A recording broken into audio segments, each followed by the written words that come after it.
This house is flanked by azurite and malachite boulders. How cool is that? Hi, Crystal Blessings. Back from Tucson for about a week now, and I know I need to do a video to kind of update you, show you my crystal haul, let you know what was going on in Tucson. My whole reason for going there is pretty much to bring you into the loop and let you know how much fun it was at the Tucson Gem and Mineral Show. So I have my notes here in front of me so I stay on track. There's so much I want to talk about. I have lots of videos and photos, and I'm not quite sure how I'm going to pull this all together. Every year I do it a little bit differently. I did a lot of live streaming direct from Tucson, taking you on tours of the different gem shows and showing you around and asking you what you wanted to see, and lots of photos and all kinds of things from there. I might include a little bit of that. Yeah, right? But then here comes a miner who knows what they're doing, and they know, they cut it open and look at what they found. Okay, this is all one rock. Wait, we're not done. Yeah, because the feng shui. There's some people behind me, so hold on 1 second so you can see what is happening here. Look at this craziness. One rock. Okay, I don't know where Frankie went, or I would stand in front of it there so you can see how big this is, but like, you know when you do those amethyst crystal meditations, can you hear the echo in here? My head's inside here now. This is where I go, inside an amethyst cave like this. So get this picture in your mind for your next crystal meditation. It's nice and cool in here. Oh, it's so nice. I want to live in there. That was one chamber, and then another chamber in here. Look, it's like 10 degrees cooler when you stick your head inside here.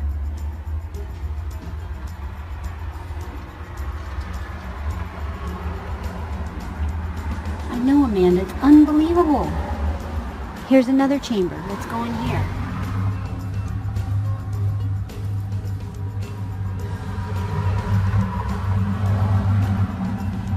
You guys are way, way in there now. Oh, it's so dark in there. And these chambers actually look like they connect. There's like a little wormhole there. Oh, no, they don't connect. Okay, it's closed off here. But just think about this. I mean, this rock sat here for millions of years, you know, wherever it came from, I don't know. Probably, if I had to guess, it's Brazil or Uruguay. And just was closed and lived like this, and nobody knew that it existed as far as human beings go. We didn't know. And then someone comes along and finds it and opens it up. See, now you get a perspective of how big it is. I also have some straight up just video footage from while I was there.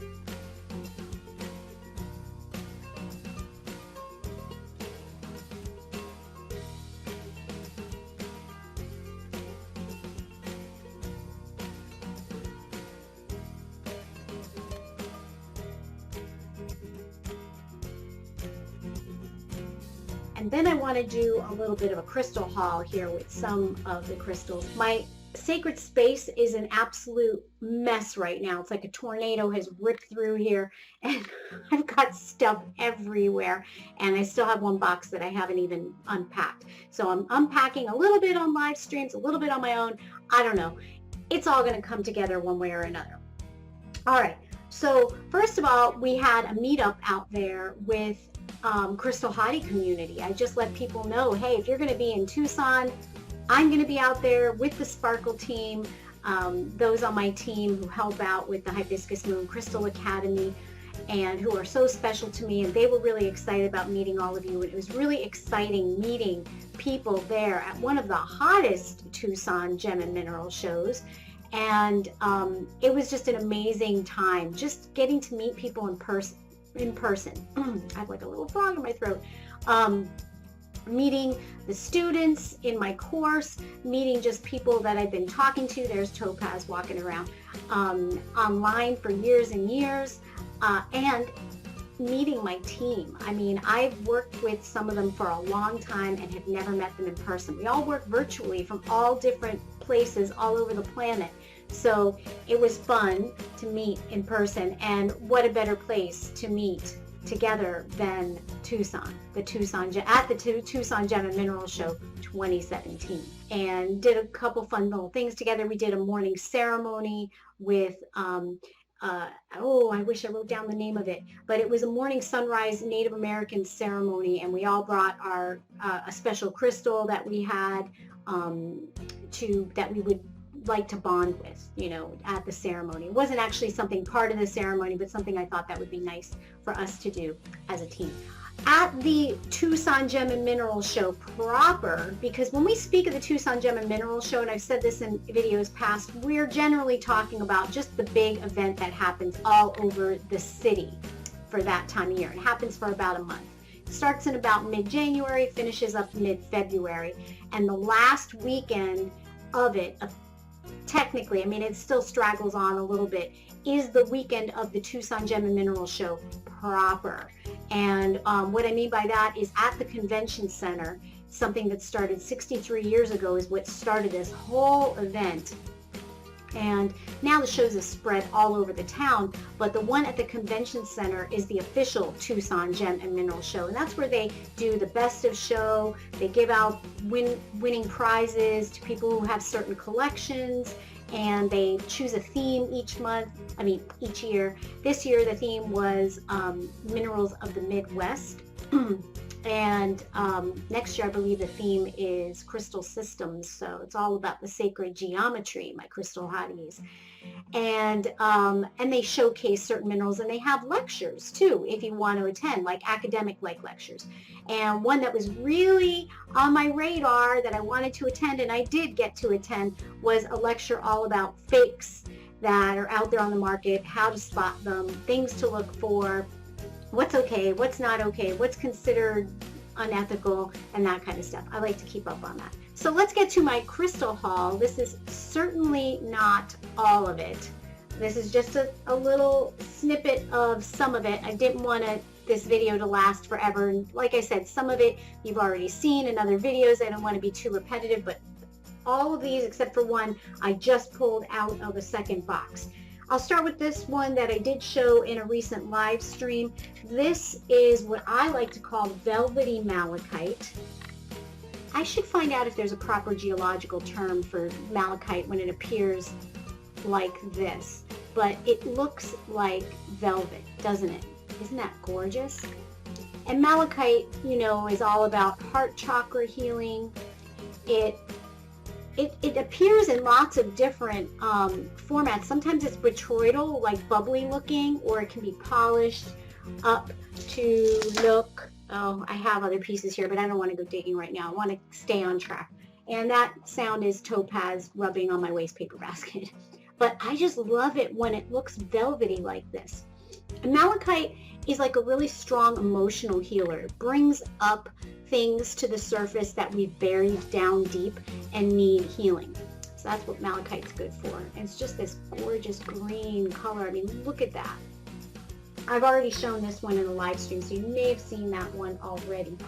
Okay, another one, something I talked about is my husband Frank was on a pyrite kick, and he was snapping up all the nice, and there's some stickers on here. This is from Peru. All the really nice pyrite that he was coming across, and this has some really nice cubic crystallization. You can see the sacred geometry really expressing itself nicely here. And pyrite is a very masculine kind of energy, so no surprise that he was really attracted to it. It's a very solar kind of energy. Really interesting, you know, this year we're having a big solar eclipse in August, so it's a very solar kind of energy with that. This is for manifesting. This is the kind of energy you want for pushing things through, pushing your manifestations through with that masculine kind of energy. Okay, and then I have 2 pieces of cactus quartz here, and we got these because they just had such amazing color. These were from South Africa. Look at the dark violet in this cactus quartz. Isn't that beautiful? And cactus quartz is, like amethyst in general, is usually good for purification and calming and third eye work, but cactus quartz is really good for emotional healing. So that was a really nice one. But this one here is the nicest, largest, vibrant color of cactus quartz I think I've ever seen. Again, from South Africa. Isn't this beautiful? Look at that. So gorgeous. Look at the sparkliness of that. So any kind of mental healing, emotional mental healing, cactus quartz is really good for that. And it's got a very nice, calming, gentle energy to it. And this is Veracruz amethyst from Mexico. And you can barely see the violet there on the tips, but look at all the points it has. And Veracruz amethyst is very rare, only comes from this one place in Mexico. Amethyst doesn't usually grow in these points like this. I'm trying to get it to focus. And then it has a very light color, and it gets darker, more vibrant at the tip. And Veracruz amethyst is the kind of amethyst you want to work with if amethyst in general is good for helping you drop into a meditative state, especially for those of us that have a hard time going into meditation and kind of calming that monkey mind. Amethyst is good for that in general, but Veracruz amethyst is really good for that. It helps to more quickly invite in that beta brainwave state that is so nice to be in when you're in meditation. So if you're having a hard time with meditation, try getting yourself a piece of Veracruz amethyst. Be prepared, it's a little pricey. The larger the piece, and this is, Veracruz amethysts are small, they're not large. This is how they grow. And placing it over the third eye is a good thing to do. Now this one makes me nervous because I don't want it to roll off my third eye. If it did, these points would break off. So I probably won't be doing that. This would probably be one that I'd be working with in front of me on my altar or something, just because they're so delicate. You want to be really careful with them.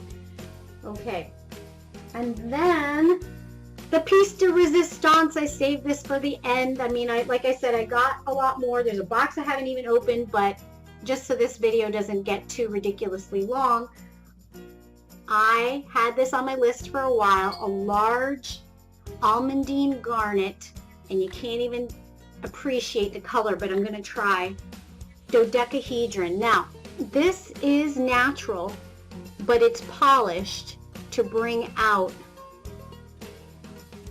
so that it looks more smooth, but the facets are natural. This is how it grows. I mean, this is just so amazing, and it looks like, if you see it in the sunlight, you can see a little bit of it there, it looks like there's just these amazing red galaxies in a universe. Now this isn't a dodecahedron proper. Garnet will do this often, where it grows in these kind of morphed dodecahedrons between a what is it, a rhombo-dodecahedron, and a trapezoidhedron, I believe, or trapezehedron. But so this is what's going on here. So if you're looking at it and going, that doesn't look like my dodecahedron, it's kind of like morphed in between those 3 shapes, but it's large. And almandine garnet is about strength and security and grounding and root chakra energy, and I really wanted one of these for a while. So I hope you enjoyed my haul, and the rest of what I'm going to show you in this video, or will be showing you, or have shown you, and all my information on Tucson Gem and Mineral Show. And if you get the opportunity to go in the future, or if you have gone, post in the comments on my blog. And if you get the opportunity to put it on your bucket list, definitely do it. It's something you don't want to miss if you're a crystal lover. Okay, everybody, namaste. Bye-bye.